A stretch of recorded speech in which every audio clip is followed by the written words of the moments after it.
Bienvenue à tous nos élèves dans notre école du ministère par vidéo, Maurice Cerullo, francophonie. Dieu vous aime et il est un Père sage qui nous conduit dans un temps de préparation à travers ses enseignements afin qu'il puisse utiliser votre vie pour manifester sa gloire. Alors, nous continuons aujourd'hui notre école du ministère par vidéo, Unité dans l'esprit, et nous avons vu précédemment que nous ne devons pas laisser l'esprit de ce monde, l'esprit de ce siècle, nous souiller et nous lier dans une attitude indépendante et rebelle. Nous sommes un en Jésus, et en Jésus habite corporellement toute la plénitude de la divinité. Et nous avons tout pleinement en lui. Alors nous n'allons pas essayer de nous unir les uns les autres par rapport à nos idées ou par rapport à nos doctrines ou encore sur notre manière de conduire le ministère. Non, notre unité est premièrement dans l'esprit. Nous sommes un en Jésus. Nous sommes un dans le Père. Et parce que nous sommes un avec Jésus, alors nous pourrons être un avec nos frères et nos sœurs. Dans l'enseignement d'aujourd'hui, nous allons découvrir que nous sommes un seul corps. Ouvrez grand votre esprit et on se retrouve juste après.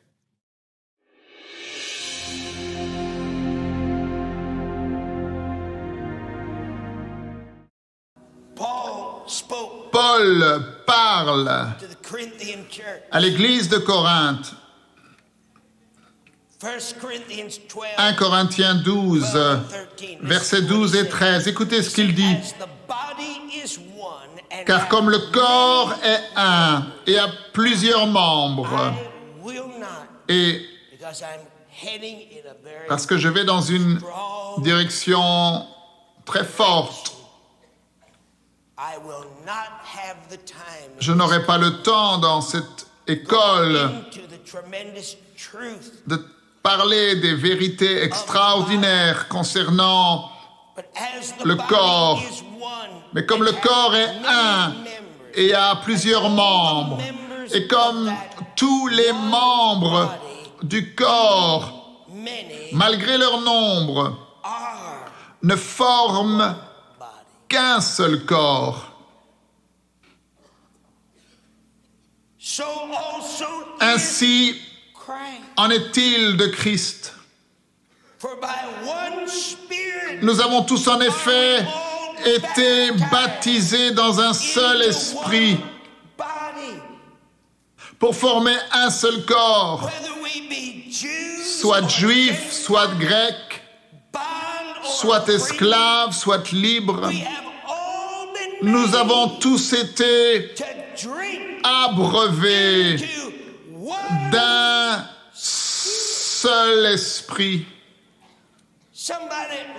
Que quelqu'un lève sa main et dise à voix haute, nous sommes un corps.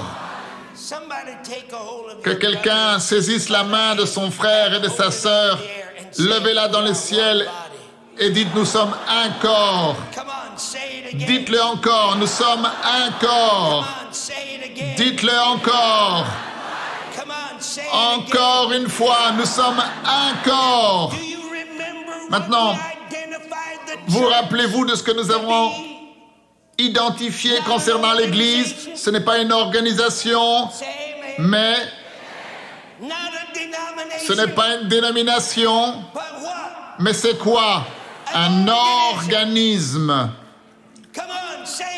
Dites-le encore, un organisme. Et c'est quoi un organisme?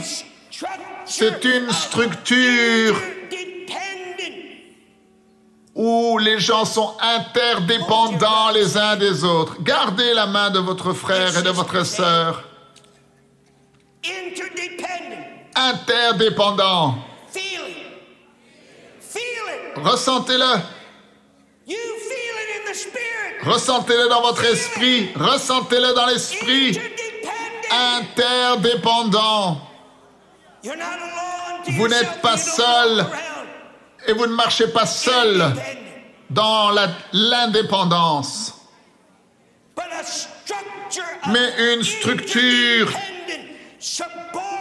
composée d'éléments interdépendants dont la relation et les propriétés sont déterminées par leur fonction en tant qu'entité. Mon frère, ma sœur, quand ton frère ou ton sœur a besoin de quelque chose, eh bien, tu vas chercher à pourvoir à ses besoins parce que vous êtes interdépendants. Et quand quelqu'un a besoin, eh bien, cela va sortir de toi parce que vous êtes un seul corps.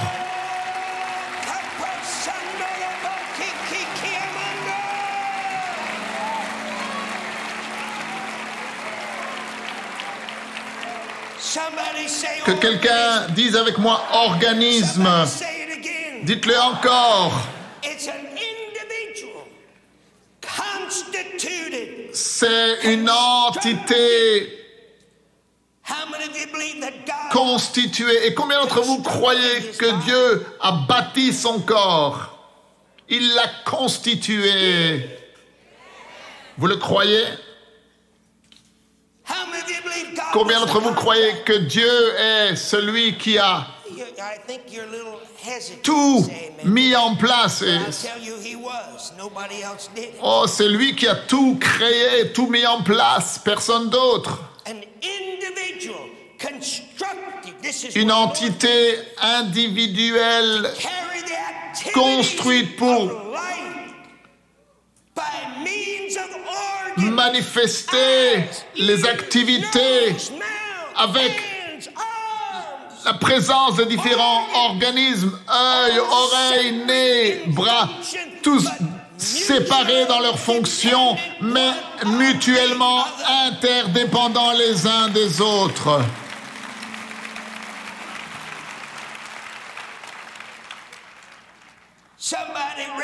Que quelqu'un lève sa main et dise « Nous sommes un corps ».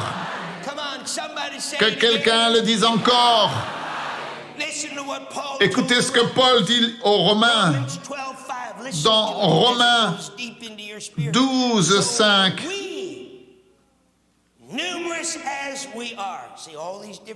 Ainsi, nous qui sommes plusieurs. Ainsi, nous qui sommes plusieurs, nous formons quoi? Un seul corps. Nous sommes quoi? Nous formons l'Église méthodiste.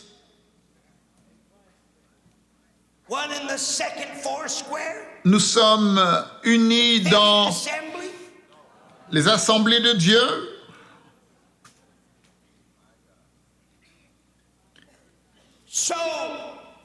Nous qui sommes plusieurs, Romains 12, 5, nous formons un seul corps en Christ, le Messie.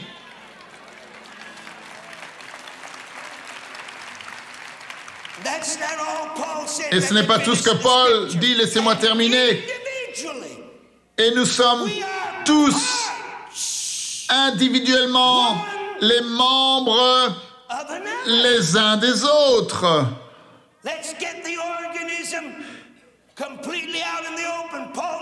Et Paul parle de l'organisme. En plus de la définition que je viens de vous donner, nous qui sommes plusieurs, nous formons un seul corps en Christ, nous sommes tous membres les uns des autres. Nous sommes mutuellement dépendants les uns des autres.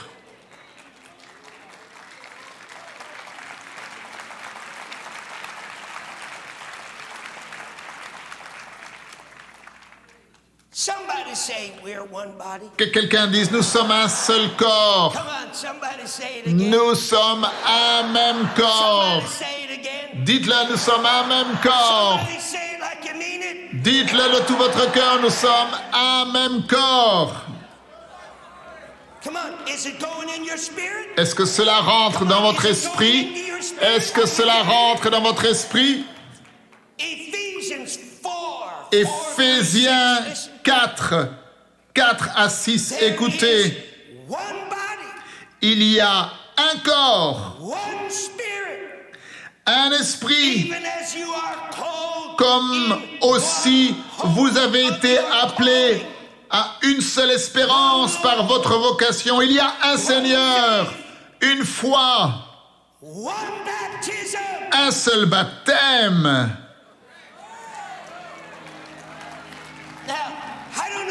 Et je ne sais pas ce que cela va faire à votre théologie, je ne le sais pas.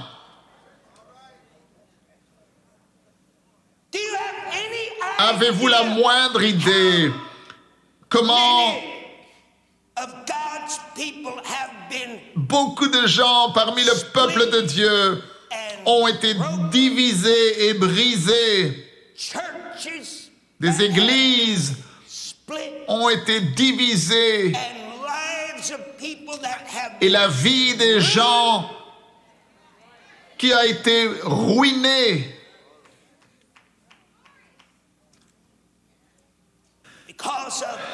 à cause de quelqu'un qui a voulu insister sur une doctrine particulière et quelqu'un d'autre a eu une autre idée concernant cette doctrine. Maintenant, vous dites, frère Cerullo, est-ce que cela n'est pas important à vos yeux? Comment les gens agissent? Oui, c'est important pour moi, mais n'est pas suffisamment important au point où je me détourne de ce qui est le plus important. Et si j'ai une doctrine, eh bien, je vais la garder pour moi.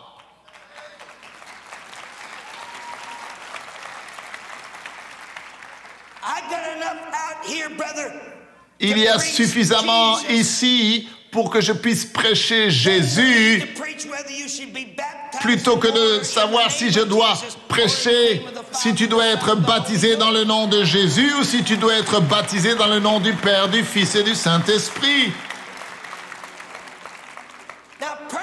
Maintenant, personnellement, peu importe pour moi, parce que le Père est en Jésus, Jésus est dans le Père, le Saint-Esprit est en eux. Et donc quand tu baptises dans le nom de Jésus, eh bien fais comme tu veux.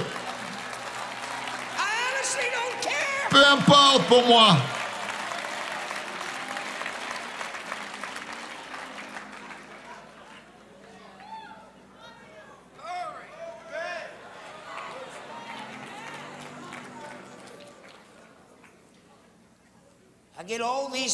Et j'ai tous ces gens, vous savez, frère Cerullo, est-ce que vous croyez cela? Vous pensez que l'Église va être enlevée avant la tribulation? Vous n'avez aucune idée. Combien d'ordures que nous recevons par courrier de gens qui veulent que nous croyions comme eux, ils croient. Et si tu ne prêches pas de cette façon, frère Cerullo, alors je ne te supporterai plus, je ne te donnerai plus mes offrandes. J'ai eu un homme né de nouveau qui venait des Adventistes du 7e jour. Il est venu à mon bureau un jour et il finançait plusieurs de mes nationaux, un docteur en médecine, quelqu'un de merveilleux. Il s'est assis dans mon bureau et il m'a apporté un chèque dans mon bureau à San Diego avec plusieurs centaines de dollars. Ils ont appris que j'étais au bureau. Et il a dit, est-ce que je pourrais avoir quelques paroles avec le docteur Cerullo? Et j'ai dit, bien sûr qu'il vienne. Il est venu dans mon bureau, on s'est assis. Il m'a dit, frère Cerullo, vous savez combien je vous aime. Il m'a dit, vous êtes un juif. Et nous, les adventistes du 7e jour, nous sommes très proches des juifs. Nous vous aimons.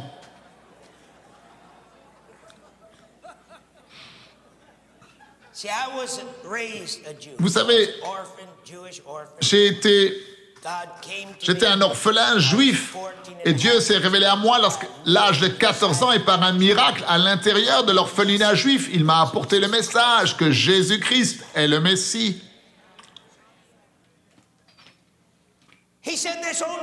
Il m'a dit, il y a une seule chose que je ne comprends pas. Je sais que vous êtes un prophète de Dieu. J'ai assisté à vos réunions, j'ai vu les miracles, j'ai vu les âmes sauvées. Mais il y a une seule chose que je ne comprends pas concernant votre ministère et vous concernant. Il m'a dit, comment pouvez-vous être un juif et comment vous ne pouvez pas adorer Dieu le jour du sabbat? J'ai dit, mais que voulez-vous dire? Il m'a dit, vous savez ce que je veux dire, le samedi. Et je l'ai regardé. Je lui ai dit, oh mes frères, je l'adore le samedi.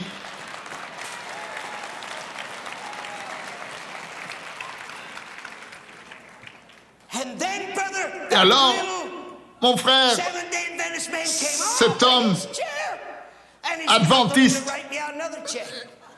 s'est approché de moi et j'ai cru qu'il allait m'écrire un autre chèque. Il était tellement excité. Il m'a dit, ah bon, vous le faites, frère Cerullo? Je ne savais pas.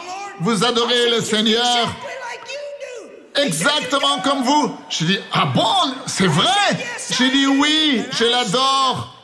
Et puis moi, je me suis levé. Et je l'ai regardé. Et je l'ai pris par la main et je lui ai dit, et je l'adore aussi le dimanche, le lundi, le mardi, le mercredi, le jeudi et le vendredi.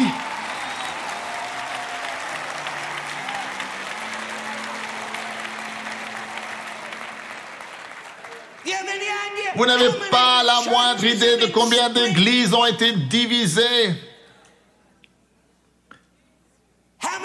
Combien de gens ont quitté leur assemblée parce que le prédicateur ne prêchait pas ce que eux croyaient.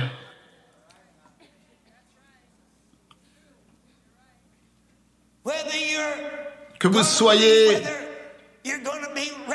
que vous croyez que vous serez enlevés avant la tribulation, ou au milieu de la tribulation, ou à la fin de la tribulation. Ne parlez jamais de doctrine avec le docteur Cerullo. Les gens pensent parfois qu'ils ont le droit de me parler de leur doctrine ou de leur croyance. Et ils se posent toujours la question de savoir, mais pourquoi est-ce que je ne leur réponds jamais? Je n'ai pas le temps pour parler de cela. Parle-moi de Jésus plutôt.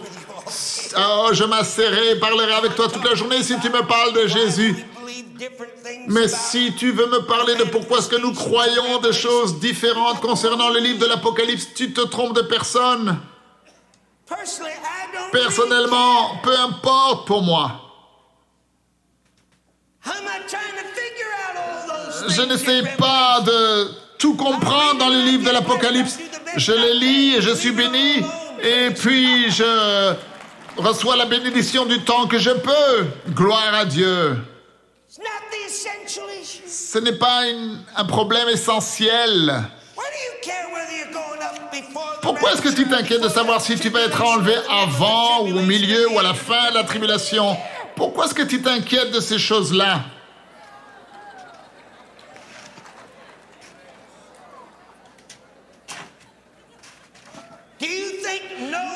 Est-ce que tu penses que le fait de savoir ou avoir une idée te préparera davantage?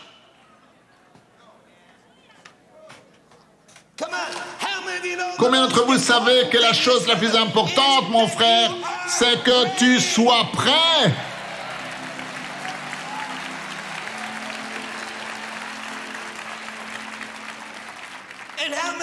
Et combien d'entre vous savez que la chose la plus importante, c'est que Jésus-Christ revient?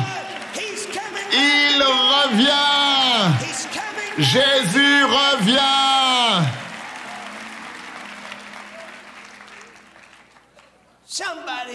Que quelqu'un dise, nous sommes un corps. Que quelqu'un dise encore, nous sommes un corps. Que quelqu'un le dise de tout son cœur, nous sommes un corps.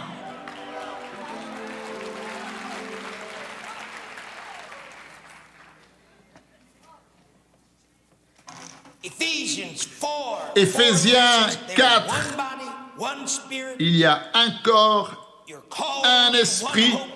Vous êtes appelés dans une espérance, un seul Seigneur, une foi, un baptême, un Dieu, un Père qui est au-dessus de tous, parmi tous et en tous.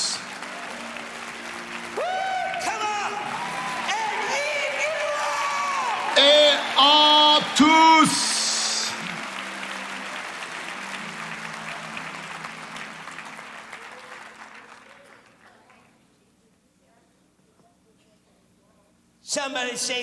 Que quelqu'un dise avec moi Jésus. Est-ce que Dieu peut nous donner de voir que Jésus seul est le point central de l'unité et qu'il ne peut pas y avoir d'unité? Ce n'est pas autour d'une table de conférence, mais l'unité qui va démontrer au monde la plus grande manifestation de la puissance de Dieu que le monde n'a jamais vue.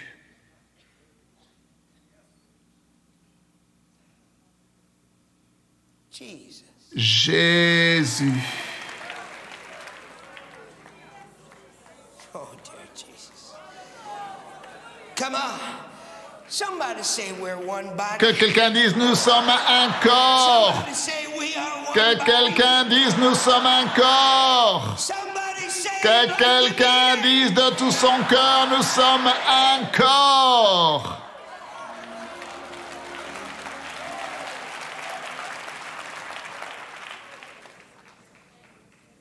Colossians 1:19. Are you Colossiens 1:19. Est-ce que vous êtes prêts pour une bombe? Est-ce que vous êtes prêts pour une bombe? Colossiens 1:19. please the Father Car il a plu à Dieu should all que toute plénitude habita en lui.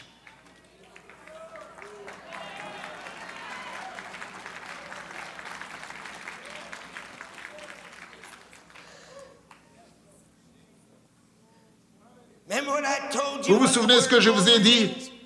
Somebody Ce tell que me. veut dire le mot gloire? Quel est le mot grec? C'est All doxa. that God has, Tout ce que Dieu a all that God is. et tout ce You que know what Dieu the word est. Et vous savez, is? A little harder to say than doxa. Pleroma. phon spiroma. Not going to try to make you say it. Je ne vais pas vous demander de le dire. P-L-E-R-O-M-A. Loma. You know what this means? Vous savez ce que cela signifie? Fullness Ça veut dire plénitude. Ça veut dire in the completeness Dieu dans sa of His being. totalité, la globalité, la plénitude de son être. Please the Father. Il a plu au Père. Dieu a voulu que en Jésus, God Dieu in the total completeness et la plénitude de son être should dwell habite in Christ. en Christ.